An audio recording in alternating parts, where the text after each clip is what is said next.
আমার হাজবেন্ড চায় আমি ছোট কালো টিপ দেই কপালে, শুধু হাজবেন্ডের সামনে কি টিপ ব্যবহার করা যাবে? ফরজ গোসল করার পর কাপড় ধোয়ার সময় শরীরের কাপড়ের পানি পড়লে কি আবার গোসল করতে হবে? আমার ব্যাংক অ্যাকাউন্ট থেকে কিছু সুদ জমা হয়, যেহেতু সুদ হারাম সেহেতু আমি সুদগুলো কোথায় দিতে পারি? প্রতিদিন চুল না ভিজিয়ে গোসল করলে কি অজু গোসল শুদ্ধ হবে? আমার ঠান্ডা জনিত সমস্যা আছে। গুল ব্যবহার করার বিধান দয়া করে জানাবেন। হাত কেটে গেলে হাতের কাটা অংশ না ভিজিয়ে অজু করা যাবে কিনা? দাফন সম্পন্ন করার পর 3 দিন পর্যন্ত কবরে পানি দেওয়া যাবে কিনা? আমার ছেলের বয়স প্রায় 2 মাস, ছেলের পেশাব গায়ে কাপড়ে লাগে, এই অবস্থায় নামাজ কিভাবে পড়বো?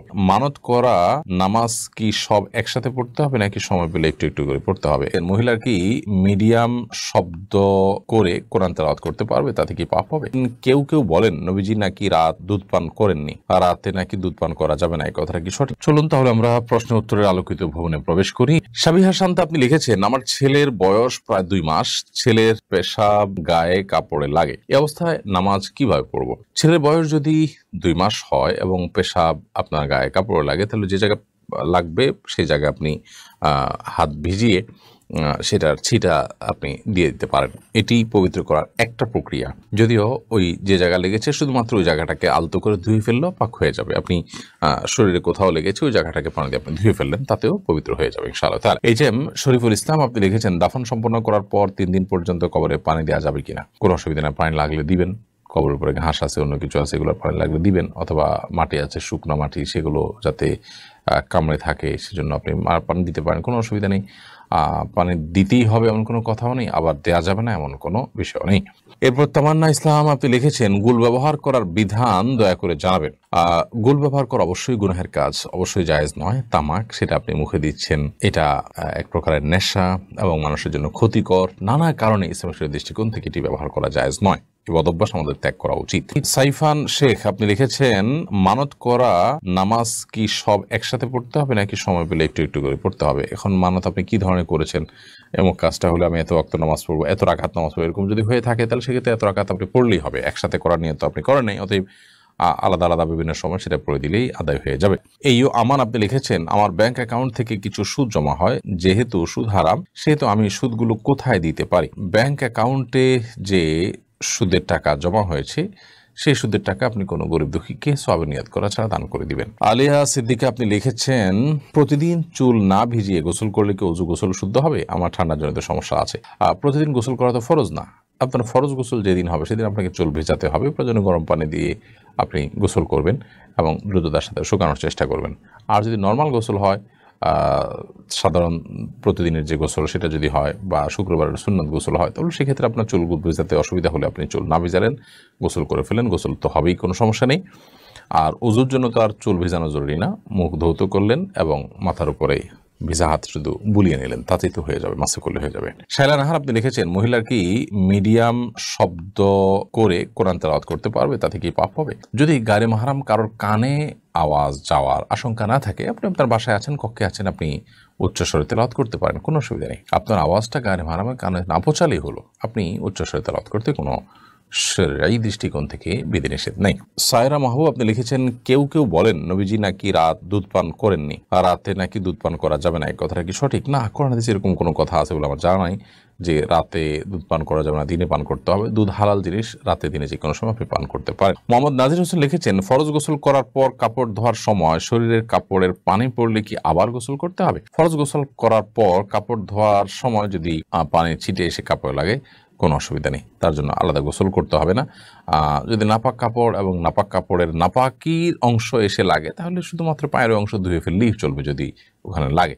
আর এমনিতে আপনার যে পানিটা লাগছে ছিটা এসে, সেই পানিটা কোনো নাপাক লেগে আছে এমন দেখা যাচ্ছে না, তাহলে সেক্ষেত্রে ওই পানি লাগার কারণে আপনার ওই জায়গা নাপাক হবে না।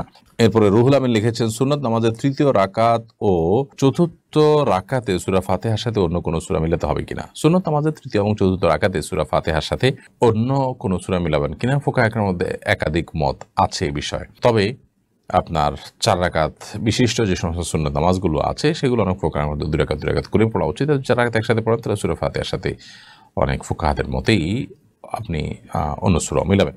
ইসরার ফারহান পৃথুল এআরডি থেকে আপনি লিখেছেন ইশাকের নামাজ সম্পর্কে কিছু বলুন। সূর্য ওঠার 20-25 মিনিট পর যে নামাজ পড়া হয় এটাকে ইশাকের নামাজ বলা হয়, এবং এই নামাজ যদি কেউ পড়েন, বিশেষ করে ফজরের পর আপন জায়গায় বসে জিকির আজকার করতে করতে অপেক্ষা করে তারপরে নামাজ যদি পড়েন, তাহলে সেক্ষেত্রে এর মাধ্যমে আল্লাহ রাব্বুল আলামিন একটি কবুল ওমরার সওয়াব দান করবেন। অনেক ফজিলতপূর্ণ একটি বিষয়। শুভ আহমেদ অবাক এআরডি থেকে আপনি লিখেছেন নামাজের সম্পূর্ণ মনোযোগী হওয়ার উপায় জানাবেন, উপকৃত হব।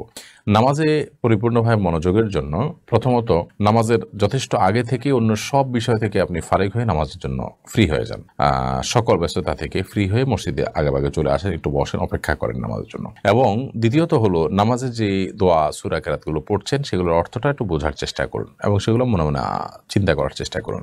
তৃতীয়ত নামাজের যে রোকনগুলো আছে সেই রোকনগুলোকে যতটুকু সম্ভব একটু লম্বা সময় নিয়ে ধীরে ধীরে ধীরে ধীরে করার চেষ্টা করুন, তাহলে ইনশাআল্লাহ নামাজের ভিতরে মনোযোগ আসবে, আল্লাহ চাহেন তো। মোহাম্মদ নাজিমুদ্দিন লিখেছেন হাত কেটে গেলে হাতের কাটা অংশ না ভিজিয়ে উজু করা যাবে কিনা। হাতের কোথাও কেটে গেছে, পায়ের কোথাও কেটে গেছে, তাহলে যে জায়গা কেটে গেছে ওই জায়গাটা আপনি ব্যান্ডেজ দিয়ে রেখেছেন, তাহলে অন্য জায়গা ধোবেন, জাস্ট ব্যান্ডেজের উপর দিয়ে ভেজা হাত মুছে নেবেন, তাতে হয়ে যাবে। আর যদি ব্যান্ডেজ দেওয়া না থাকে, খোলা থাকে, তাহলে সেক্ষেত্রে ওখানে পানি লাগলে যেতে অসুবিধা হবে, অতএব তার বাইরের অন্যান্য সব জায়গাগুলো ধোবেন, জাস্ট ওই জায়গাটায় আলতাভাবে আপনি রাখবেন এবং সম্ভব হলে তার উপর দিয়ে ভিজা হাত বুলিয়ে নেবেন। জাস্ট এতটুকু ভিজা হাতকে ঝেড়ে তারপর একটু বুলিয়ে নেবেন, ইনশাল্লাহ একটু যথেষ্ট হবে। আবার আপনার জন্য কষ্ট হয় এইভাবে একদম লাগায় লাগায় আপনাকে ডলতে হবে এমনটা জরুরি না। আমার হাজব্যান্ড চায় আমি ছোট কালো টিপ দেই কপালে, শুধু হাজব্যান্ডের সামনে কি টিপ ব্যবহার করা যাবে? আপনি হাজব্যান্ডের সামনে সৌন্দর্যের জন্য অবশ্যই টিপ ব্যবহার করতে পারেন, তিনি যদি ছোট কালো টিপ দিতে পারেন কোনো অসুবিধা নেই, এটা দিতে পারেন। রিবা আক্তার আয়েশা আপনি লিখেছেন বিয়েতে দেখা যায় ছেলেকে মেয়ে পক্ষ থেকে স্বর্ণের আংটি দিয়ে থাকে, যেহেতু ছেলেদের স্বর্ণ পরিধান করা নিষিদ্ধ, তাই বিয়েতে ছেলেকে স্বর্ণ দেওয়ার এই প্রচলনটা কতটুকু সঠিক? স্বর্ণের আংটি দেয়া মানে সে পড়বে এমন না, স্বর্ণের আংটি সে বিক্রি করে টাকা নিতে পারে, তার স্ত্রীকে, তার মাকে, বোনকে, অন্য কাউকে দিতে পারে, সে অপশনটা যেহেতু খোলা আছে সেই হিসাবে দেওয়া যায়। আর যদি মনে হয় যে ছেলের ভিতরে সে হিতাহিত জ্ঞান নাই, বরং আংটি দিলে সে নিজেই পড়তে পারে, তাহলে সেক্ষেত্রে এরকম জায়গায় আংটি দেওয়া উচিত না, সেখানে এই উপহার দেওয়া থেকে বিরত থাকতে হবে।